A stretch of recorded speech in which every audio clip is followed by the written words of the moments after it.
Hello बच्चों, कैसे हो आप सब। आज हम चैप्टर नंबर 3 जेनेटिक्स का पार्ट सेकंड स्टार्ट करेंगे। अगर आपने पार्ट फर्स्ट विजिट नहीं करा तो आप ऊपर आई कार्ड पे जाके पार्ट फर्स्ट विजिट कर सकते हो। तो स्टार्ट करते हैं। तो सबसे पहला टॉपिक हमारा है कैरेक्टर, कि कैरेक्टर क्या होता है। तो किसी भी ऑर्गेनिज्म का जो ऑब्जर्वेबल जो फीचर होता है उसे क्या बोलेंगे अपन, कैरेक्टर बोलेंगे। जैसे कैरेक्टर की अगर हम बात करें, जैसे फूड कलर हुआ, फूड लेंथ हुई, ठीक है ना, किसी भी शेप होया, उनको क्या बोलेंगे, कैरेक्टर बोलेंगे। ठीक है, तो कैरेक्टर के कुछ अल्टरनेटिव फॉर्म होते हैं, उनको क्या बोलेंगे अपन, ट्रेट बोलेंगे।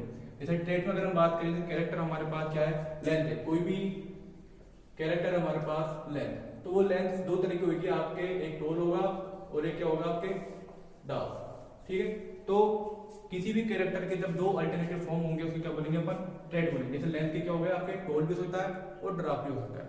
तीसरी चीज हमारे पास है जीन। हमने फर्स्ट वीडियो में बात करी थी कि आपके हेरिडिटी क्या होती है। तो क्या होती है हेरिडिटी, जब एक जनरेशन से दूसरे जनरेशन में जब हम कैरेक्टर को ट्रांसफर करते हैं उसे क्या कहते हैं, हेरिडिटी कहते हैं। तो हमारे अंदर एक क्वेश्चन आता है कि वो कैरेक्टर कौन ट्रांसफर करता है। ठीक है, कौन ट्रांसफर करता है, तो यहाँ पर जीन क्या करता है कि एक जनरेशन से दूसरी जनरेशन में कैरेक्टर को ट्रांसफर करवाता है। एक तरीके आप बोल सकते हो क्या है, वो टूल है। ठीक है, देखो आप, the factor which controls any one character is called gene. मतलब क्या करेगा ये, किसी भी जीन, मतलब क्या होता है, आपके किसी भी कैरेक्टर को कंट्रोल करेगा ये जीन। ठीक है, उसके बाद हम बात करें एलील क्या होता है। एलील क्या होता है, आपके किसी भी जीन की दो अल्टरनेटिव फॉर्म को क्या कहेंगे अपन, एलील कहेंगे। जैसे अगर हम बात करें, अभी हमने बात किया था कि लेंथ क्या है आपके, टोल है और ड्राफ्ट है। ठीक है, तो हम टोल को क्या लिखेंगे, टी लिखेंगे, और ड्राफ्ट को क्या लिखेंगे, स्मॉल टी। एक बेटसन नाम के साइंटिस्ट थे, उन्होंने ये बताया कि अगर आपका कोई भी चीज अगर लेंथ में आपके टोल है तो टोल को क्या करेंगे अपन, उसके फर्स्ट कैपिटल लेटर शो करेंगे।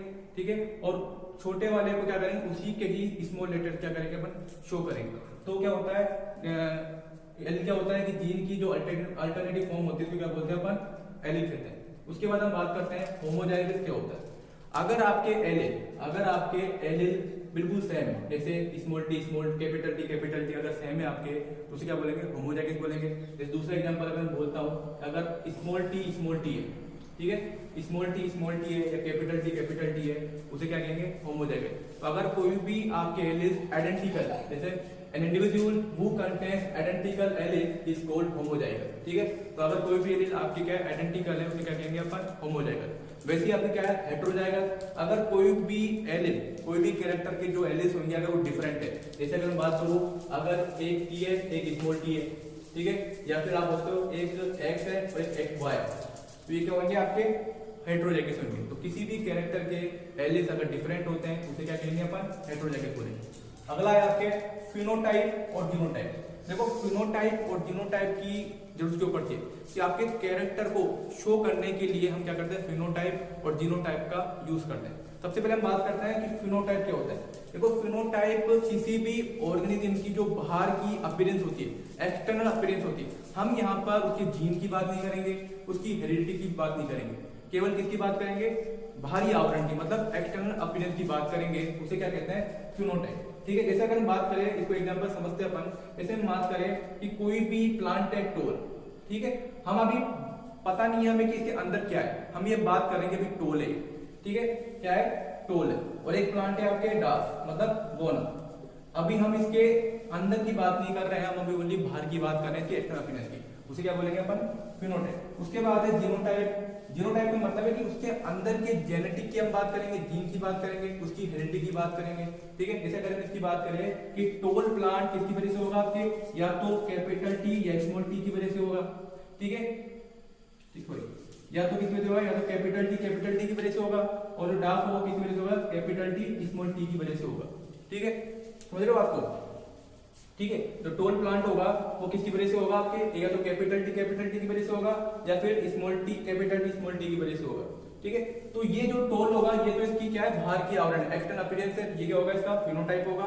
और ये जो दोनों चीज है, कैपिटल टी ये जीनोटाइप है, और एक कैपिटल टी स्मॉल टी ये भी क्या है आपके, जीनोटाइप है। ठीक है, तो क्या बोलेंगे फिनोटाइप को, एक्सटर्नल अपीयरेंस को, किसी भी ऑर्गेनिज्म की जो एक्सटर्नल अपीयरेंस होगी उसे फिनोटाइप बोलेंगे, और उसके अंदर के जेनेटिक जो कॉन्स्टिट्यूशन होते हैं उसको क्या बोलेंगे अपन, जीनोटाइप बोलेंगे। ठीक है, आप इसको नोट कर लो, उसके बाद आगे चलते हैं। अगला टॉपिक हमारा है डोमिनेंट कैरेक्टर।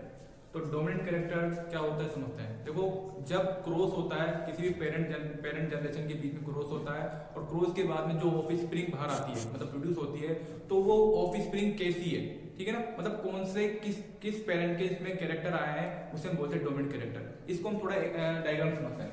समझ करो, कोई भी एक प्लांट है, टोल, ठीक है, इसको हम टोल को इसको इस तरह से लिखेंगे, और कोई भी एक डार्क प्लांट है, इसको हम कहते हैं टी।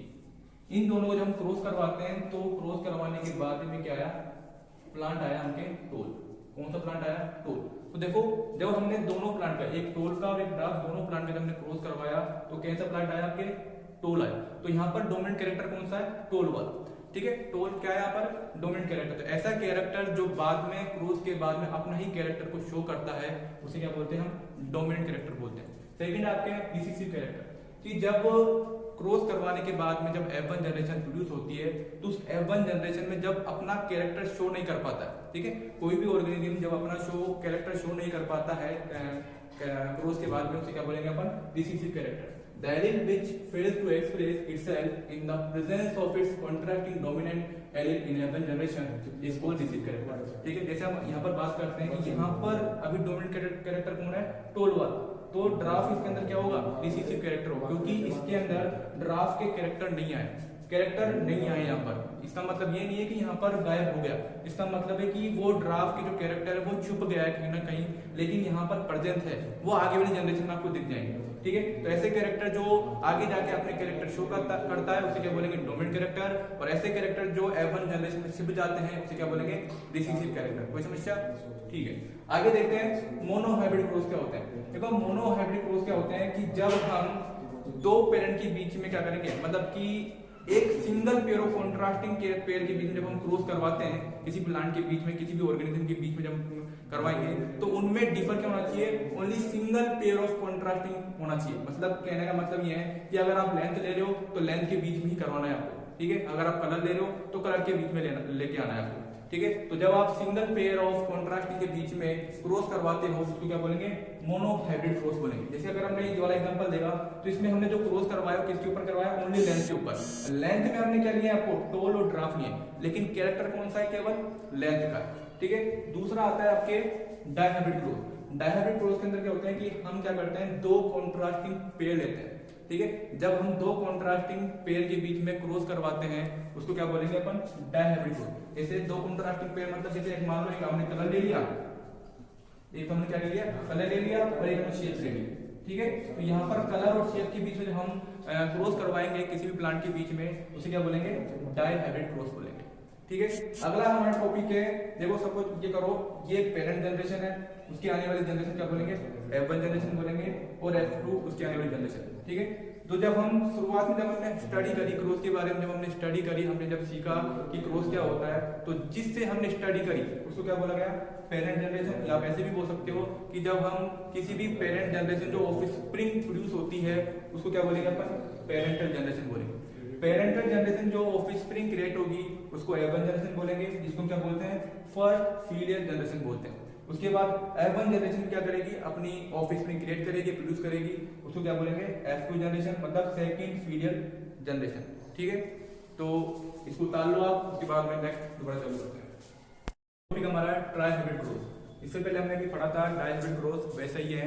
इसमें क्या करते हैं अपन, तीन कॉन्ट्रास्टिंग पेयर के बीच में क्या करवाएंगे, क्रॉस करवाएंगे या फिर स्टडी करेंगे, ठीक है। तो कोई भी जब हम क्रॉस करवाएंगे, तो उन तीनों के बीच में क्या होना चाहिए, डिफर, तीन कॉन्ट्रास्टिंग पेयर। तीन कॉन्ट्रास्टिंग पेयर का मतलब, जैसे एक आपने ले लिया लेंथ ले लिया, एक आपने शेप ले ली, और एक आपने क्या ले लिया, कलर ले लिया। तो इन तीनों के बीच में जब आप क्रॉस करवाओगे और इसकी स्टडी करोगे, तो इसको क्या बोलेंगे, ट्राइहाइब्रिड क्रॉस बोलेंगे। उसका नेक्स्ट है पॉलीहाइब्रिड क्रॉस। ये भी इसकी तरह है, पर इसमें क्या होगा, आपको तीन से ज्यादा क्या लेने पड़ेंगे, कॉन्ट्रास्टिंग पेयर लेंगे। जब हम तीन से ज्यादा कॉन्ट्रास्टिंग पेयर के बीच में क्या करवाएंगे, क्रॉस करवाएंगे, उसे क्या बोलेंगे, पॉलीहाइब्रिड क्रॉस बोलेंगे।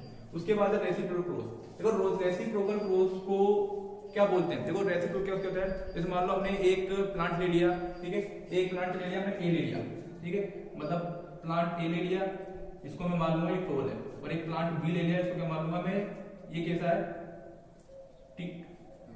स्मॉल टी है, ठीक है। तो पहले वाले केस में जब हम बात करेंगे, तो पहले वाले केस में इसको हम मेल पेरेंट मान लेंगे, और इस वाले को क्या मान लेंगे, फीमेल पेरेंट मान लेंगे, ठीक है। फिर दोबारा जब हम सेकंड बार जब दोबारा क्रॉस करवाएंगे तो इनमें इंटरचेंज कर देंगे, जिसको हमने मेल माना है उसको तो फीमेल मानेंगे बाद में, और जिसको फीमेल माना है उसको क्या मानेंगे बाद में मेल मानेंगे। ध्यान सुनना, शुरुआत में जब हमने क्रॉस करवाया तो उसको मेल माना था, इसको क्या माना था, फीमेल माना था। जब दोबारा क्रॉस करवा रहे हैं, सेकंड केस में जब दोबारा क्रॉस करवा रहे हैं, तो जिसको हमने मेल माना था, जिसको हमने मेल माना था उसको फीमेल मानेंगे, मतलब फीमेल पेरेंट मानेंगे, और जिसको हमने फीमेल पेरेंट माना था उसको क्या मानेंगे, पेरेंट मेल पेरेंट मानेंगे। तो नई बात एक बार डेफिनेशन देते हैं। The cross in which plant a capital T is used as the male parent, ठीक है। हमने शुरुआत में क्या माना, इसको मेल पेरेंट माना, while parent B T small t is used as the female parent, क्या माना था हमने, फीमेल पेरेंट माना था। उसके बाद देखो, in second case plant A capital T is used as female parent and plant B is used as female parent, sorry इसको कर लेना, इसको मेल कर लेना, ये थोड़ा गलत हो गया था, ठीक है। तो male parent is called reciprocal cross, तो क्या बोलेंगे, रेसिप्रोकल क्रॉस बोलेंगे जब हम पहले वाले केस में जिसको मेल मान रहे हैं उसको बाद में फीमेल मानना है, और जब हम जिसको फीमेल मान रहे हैं उसको बाद में क्या मानना है, को मेल मानना है, इसको क्या बोलेंगे, रेसिप्रोकल क्रॉस बोलेंगे। फिर आपका अगला टॉपिक है mono hybrid ratio. Mono hybrid ratio को वैसे हम आगे अच्छी तरह पढ़ेंगे, यहाँ पर डेफिनेशन पढ़नी है हमें कि जब हम मोनो हाइब्रिड क्रॉस के द्वारा जो रेशियो निकलता है, मोनो हाइब्रिड क्रॉस के द्वारा जो हमें रेशियो मिलेगा उसे क्या बोलेंगे, मोनो हाइब्रिड रेशियो, और डाई हाइब्रिड रेशियो किसे बोलेंगे, ऐसा रेशियो जो हमें डाई हाइब्रिड क्रॉस से मिलता है उसे क्या बोलेंगे, डाई हाइब्रिड रेशियो बोलेंगे। क्या बोलेंगे, डाई हाइब्रिड रेशियो बोलेंगे, ठीक है। इस रेशियो कर लेना, ठीक है। तो ऐसा रेशियो जो हमें मोनो हाइब्रिड क्रॉस से मिलेगा उसे क्या बोलेंगे, मोनो हाइब्रिड क्रॉस। ऐसा रेशियो जो हमें डाई हाइब्रिड क्रॉस से मिलेगा उसे क्या बोलेंगे, डाई हाइब्रिड क्रॉस, ठीक है। तो आज का लेक्चर हम यहीं खत्म करते हैं, उसके बाद हम नेक्स्ट आगे बढ़ेंगे जो लॉज आएंगे। और आपको अगर ये वीडियो अच्छी लगी हो तो इसको लाइक, शेयर और कमेंट करना। आपको बच्चों, आपको नोट्स खुद ही बनाने, अगर आप खुद नोट्स बनाओगे तो आप अच्छी तरह याद कर पाओगे, क्योंकि खुद के नोट्स में कोई मुकाबला नहीं होता। तो अच्छी तरह नोट्स करो, अच्छी तरह पढ़ो, क्योंकि एग्जाम 2 महीने बाद में आने वाला है। Thank you for watching.